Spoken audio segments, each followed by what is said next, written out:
Kalau kamu mendengar kata "made in China", mungkin yang terlintas di kepala kita adalah barang murah, KW, kualitas buruk, mudah rusak dalam waktu dekat.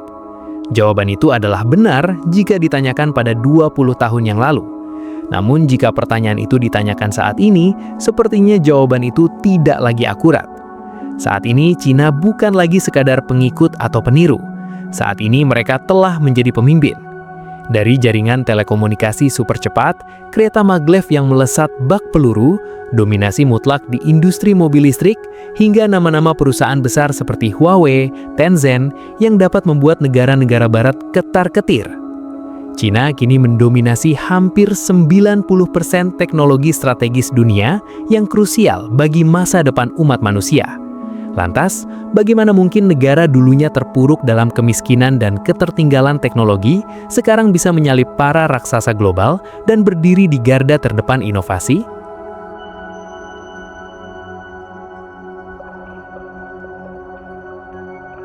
Sebelum kita melihat betapa megahnya laboratorium riset Cina hari ini, kita harus memutar waktu kembali ke beberapa dekade lalu. Ini penting agar kita bisa menghargai seberapa jauh dan ekstrimnya lompatan yang sudah mereka lakukan.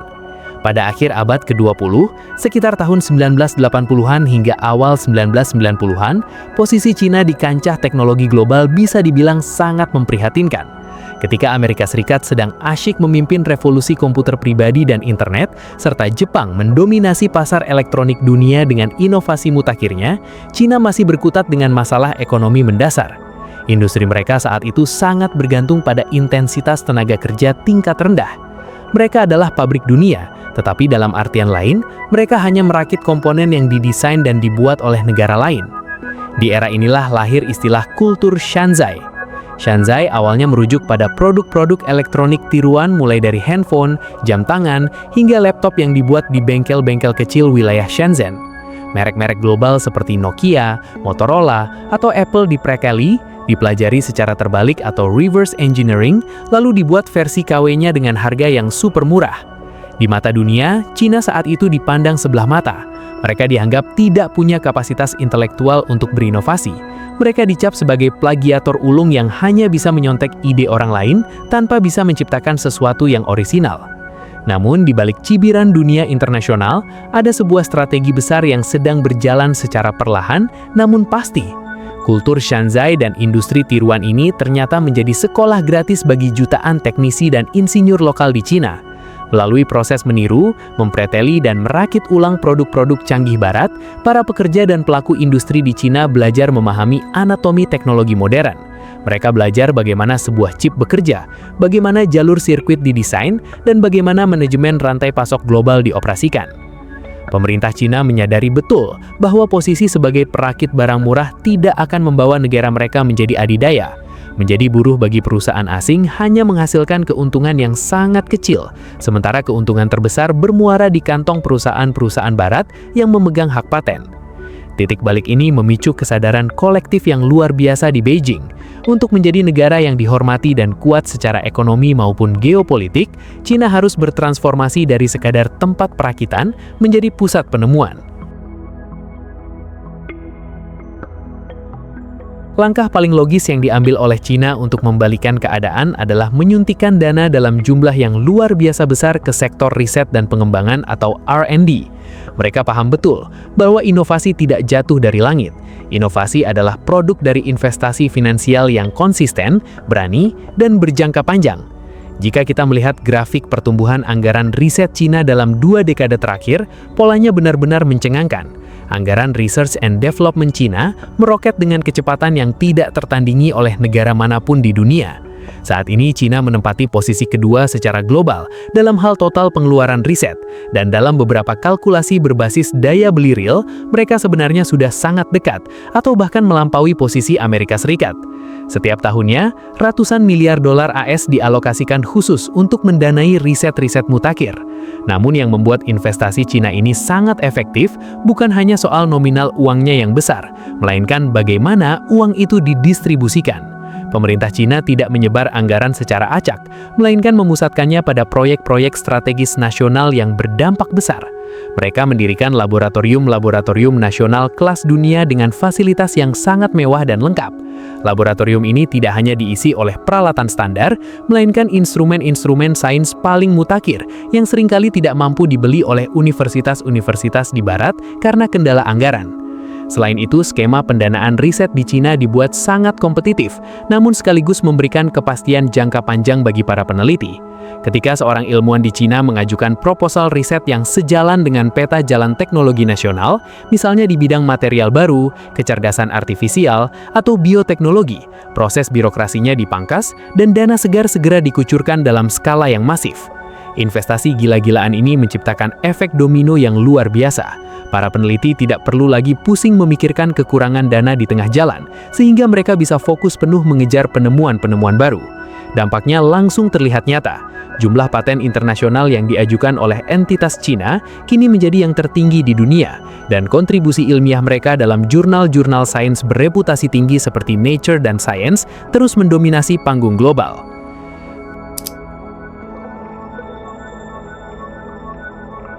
Uang yang melimpah dan laboratorium yang canggih tidak akan ada artinya tanpa adanya manusia-manusia jenius yang mengoperasikannya. Oleh karena itu, pilar kedua dari revolusi teknologi Cina adalah perombakan total dan fokus ekstrim pada kualitas SDM. Cina berhasil mengubah jumlah populasi mereka yang raksasa menjadi mesin pencetak talenta teknologi terbesar di planet. Sejak dini, sistem pendidikan di Cina dirancang untuk menekankan pentingnya bidang STEM atau Science, Technology, Engineering, dan Mathematics. Kurikulum sekolah dasar hingga menengah di sana sangat menuntut, dengan fokus yang sangat kuat pada matematika tingkat tinggi dan sains dasar. Kalian mungkin pernah mendengar tentang Gaokao, ujian masuk perguruan tinggi di Cina yang terkenal sebagai salah satu ujian paling kompetitif dan penuh tekanan di dunia. Melalui sistem penyaringan yang luar biasa ketat ini, Cina berhasil mengidentifikasi dan menyaring jutaan anak-anak tercerdas dari seluruh pelosok negeri untuk kemudian ditempatkan di universitas-universitas elit domestik Cina. Melalui program strategis seperti Project 211 dan Project 895, pemerintah Cina mengucurkan dana luar biasa besar untuk menyulap universitas lokal seperti Universitas Tsinghua dan Universitas Peking menjadi institusi akademik papan atas yang mampu bersaing langsung dengan MIT, Stanford, atau Oxford. Hasilnya, setiap tahun Cina meluluskan jutaan sarjana, master, dan doktor di bidang STEM, jumlah yang berkali-kali lipat lebih banyak dibandingkan dengan gabungan lulusan Amerika Serikat dan seluruh Eropa. Strategi SDM Cina tidak berhenti sampai di sana. Mereka juga menjalankan strategi yang sangat cerdas untuk membalikan fenomena brain drain atau pelarian modal intelektual ke luar negeri. Selama bertahun-tahun, mahasiswa-mahasiswa terbaik Cina dikirim ke belajar ke universitas terbaik di Amerika dan Eropa. Banyak dari mereka yang menetap dan bekerja di Silicon Valley atau laboratorium riset barat. Melihat hal ini, pemerintah Cina meluncurkan program repatriasi massal yang sangat agresif. Mereka menawarkan insentif yang sangat menggiurkan bagi para ilmuwan dan profesor keturunan Cina yang sukses di luar negeri agar bersedia pulang kampung. Insentif ini berupa gaji yang sangat kompetitif, rumah tinggal yang mewah, posisi riset yang bergengsi, dan yang paling penting, laboratorium dengan anggaran riset yang hampir tanpa batas. Strategi ini sukses besar. Ribuan ilmuwan papan dunia memutuskan kembali ke Cina, membawa pulang pengetahuan tak bernilai, keahlian mutakhir, dan jaringan global mereka. Merekalah yang kemudian menjadi mentor bagi generasi muda insinyur Cina saat ini, menciptakan lingkaran malaikat yang terus menaikkan standar talenta digital dan ilmiah di negara tersebut.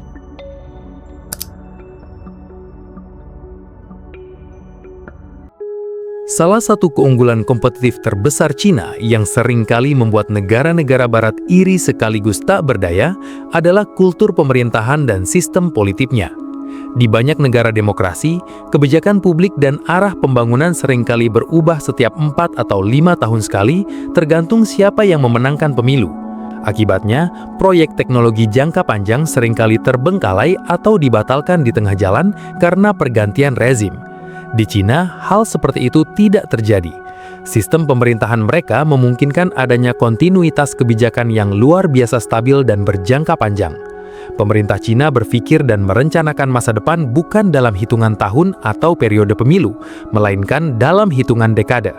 Instrumen utama mereka adalah rencana pembangunan 5 tahun atau 5-year plans. Setiap dokumen rencana ini disusun dengan sangat matang oleh para teknokrat dan ahli, menetapkan target-target spesifik yang harus dicapai oleh negara dalam 5 tahun ke depan. Salah satu cetak biru kebijakan yang mengguncangkan dunia adalah Made in China 2025. Diluncurkan dengan visi yang sangat jelas, program ini bertujuan mengkonversi Cina dari produsen bernilai rendah menjadi kekuatan manufaktur teknologi tinggi di 10 sektor kunci, termasuk robotika, kedirgantaraan, energi bersih, dan perangkat medis canggih. Ketika cetak biru seperti ini sudah disahkan, seluruh elemen negara dari tingkat pusat hingga pemerintahan desa terkecil bergerak serentak dengan satu komando untuk menyukseskannya. Selain visi jangka panjang, kultur pemerintahan Cina juga sangat berfokus pada meritokrasi performa terkait teknologi.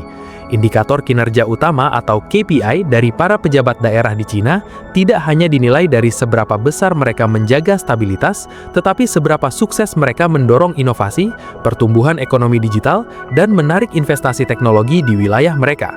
Seorang gubernur provinsi atau wali kota yang berhasil menyulap daerahnya menjadi pusat inkubasi startup atau basis produksi baterai mobil listrik berkinerja tinggi akan mendapatkan promosi jabatan dengan cepat ke tingkat pusat di Beijing. Hal ini menciptakan kompetisi internal yang sangat sehat dan agresif antar wilayah di Cina. Pemerintah daerah berlomba-lomba memberikan kemudahan bagi perusahaan teknologi, mulai dari penyediaan lahan gratis, pemotongan pajak yang masif, hingga penyediaan infrastruktur pendukung dalam waktu singkat. Birokrasi diubah menjadi fasilitator inovasi yang sangat efisien, mempercepat proses izin regulasi, dan menciptakan ekosistem yang sangat ramah terhadap perkembangan teknologi baru.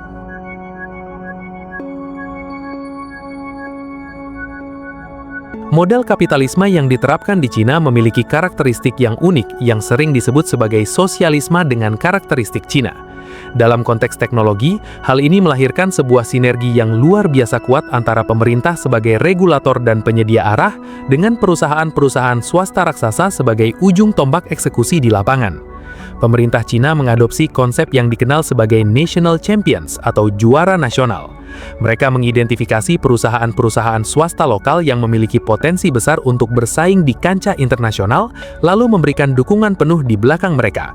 Perusahaan seperti Huawei di bidang telekomunikasi, BYD di bidang otomotif elektrik, Tencent dan Alibaba di bidang ekonomi digital, serta Baidu di bidang kecerdasan buatan, semuanya adalah bagian dari ekosistem juara nasional ini. Dukungan pemerintah ini bukan berarti perusahaan-perusahaan tersebut dimanja tanpa arah. Alih-alih demikian, pemerintah menciptakan pasar domestik yang sangat protektif namun kompetitif untuk membantu mereka tumbuh besar terlebih dahulu sebelum bertarung di pasar global. Pada masa-masa awal perkembangan internet, Cina menerapkan kebijakan Great Firewall yang membatasi ruang gerak raksasa teknologi Amerika seperti Google, Facebook, dan Amazon di dalam negeri. Kebijakan ini memberikan ruang bernafas yang sangat aman bagi Tencent, Alibaba, dan Baidu untuk berkembang tanpa takut langsung digilas oleh raksasa Silicon Valley yang sudah mapan. Di dalam inkubator pasar domestik yang masif inilah, perusahaan Cina belajar mengoptimalkan produk mereka, membangun infrastruktur cloud yang kuat, dan mengumpulkan modal yang melimpah. Sinergi ini juga terlihat jelas dalam pembiayaan inovasi melalui yang disebut sebagai Government Guidance Funds atau dana panduan pemerintah. Ini adalah skema di mana pemerintah menyuntikkan modal negara ke dalam ventura kapital yang kemudian dikelola bersama dengan sektor swasta untuk diinvestasikan pada startup teknologi tahap awal di bidang-bidang strategis seperti semikonduktor atau kecerdasan buatan. Jadi, alih-alih pemerintah mendikte secara kaku, mereka menggunakan keahlian pasar dari sektor swasta untuk mengalokasikan modal secara efisien. Ketika perusahaan-perusahaan swasta ini menyelaraskan target bisnis mereka dengan visi strategis negara, misalnya ketika BYD fokus mengembangkan kendaraan listrik karena pemerintah ingin mengurangi polusi dan ketergantungan impor minyak, pemerintah membalasnya dengan memberikan subsidi pembelian yang masif kepada konsumen, membangun jutaan stasiun pengisian daya di seluruh negeri, dan memberikan kemudahan izin operasional. Ini adalah kolaborasi simbiosis mutualisme yang sangat solid, di mana kepentingan bisnis swasta dan ambisi geopolitik negara berjalan beriringan di satu jalur yang sama.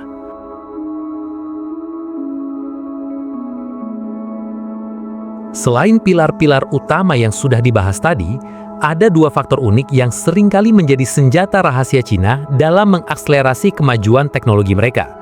Faktor yang pertama adalah ukuran pasar domestik yang luar biasa besar yang berfungsi sebagai laboratorium uji coba raksasa. Dengan populasi lebih dari 1,4 miliar jiwa yang sangat melek digital, setiap ada inovasi teknologi baru di Cina, teknologi tersebut bisa langsung diuji coba ke jutaan pengguna dalam hitungan hari. Fenomena ini menciptakan efek sandbox atau bak pasir eksperimen yang ideal. Ketika sistem pembayaran digital menggunakan kode QR diperkenalkan oleh WeChat Pay dan Alipay, masyarakat Cina mengadopsinya dengan kecepatan luar biasa. Hanya dalam waktu singkat, Cina bertransformasi menjadi masyarakat tanpa uang tunai atau cashless society, mulai dari pusat perbelanjaan mewah hingga pedagang kaki lima di pinggir jalan. Ukuran pasar yang masif ini menghasilkan volume data yang sangat luar biasa besar, yang sering disebut sebagai minyak baru di era digital. Data perilaku konsumen, mobilitas, transaksi finansial, hingga rekam medis digital terkumpul dalam skala yang tidak bisa ditandingi oleh negara manapun. Data yang melimpah ini kemudian menjadi bahan bakar utama untuk melatih algoritma kecerdasan buatan mereka, membuat AI buatan Cina menjadi sangat cerdas, adaptif, dan akurat karena dilatih dengan data dunia nyata yang sangat kaya dan bervariasi. Faktor rahasia kedua adalah sebuah konsep budaya kerja dan operasional yang dikenal di dunia internasional sebagai China Speed atau kecepatan Cina. Di ekosistem teknologi Cina, kecepatan pengerjaan sebuah proyek berada di level yang sangat ekstrim. Kultur kerja di sana, seperti kultur 996, bekerja dari jam 9 pagi sampai jam 9 malam, 6 hari seminggu, meskipun banyak dikritik dari sudut pandang kesejahteraan pekerja, merefleksikan betapa tingginya etos kerja dan dorongan untuk sukses di sana. Bayangkan, sebuah proyek pembangunan infrastruktur teknologi tinggi atau pabrik manufaktur super canggih yang di negara barat membutuhkan waktu bertahun-tahun untuk studi kelayakan, perizinan lingkungan, dan birokrasi, di Cina bisa diselesaikan hanya dalam hitungan bulan. Kisah transformasi teknologi Cina ini memberikan kita sebuah pelajaran moral dan strategis yang sangat berharga. Kemajuan teknologi yang sangat masif yang dinikmati oleh Cina hari ini bukanlah sebuah kebetulan, bukan juga hasil dari keberuntungan sihir, apalagi sekedar hasil dari menyontek seperti narasi usang yang sering kita dengar. Apa yang dicapai oleh Cina adalah buah manis dari perencanaan strategis yang visioner, kontinuitas kebijakan yang konsisten, keberanian menggelontorkan investasi finansial yang luar biasa besar, serta dedikasi total dalam membina talenta manusianya. Mereka berhasil mengubah kelemahan masa lalu menjadi kekuatan masa depan dengan memanfaatkan setiap peluang yang ada dengan eksekusi yang tanpa kompromi. Dunia kini telah berubah. Lanskap teknologi global tidak lagi berpusat secara tunggal di satu belahan bumi saja. Cina telah membuktikan bahwa dengan visi yang jelas dan kerja keras yang terorganisir, sebuah negara berkembang pun bisa melompati batas-batas kemustahilan dan duduk sejajar, bahkan memimpin di panggung adidaya teknologi dunia.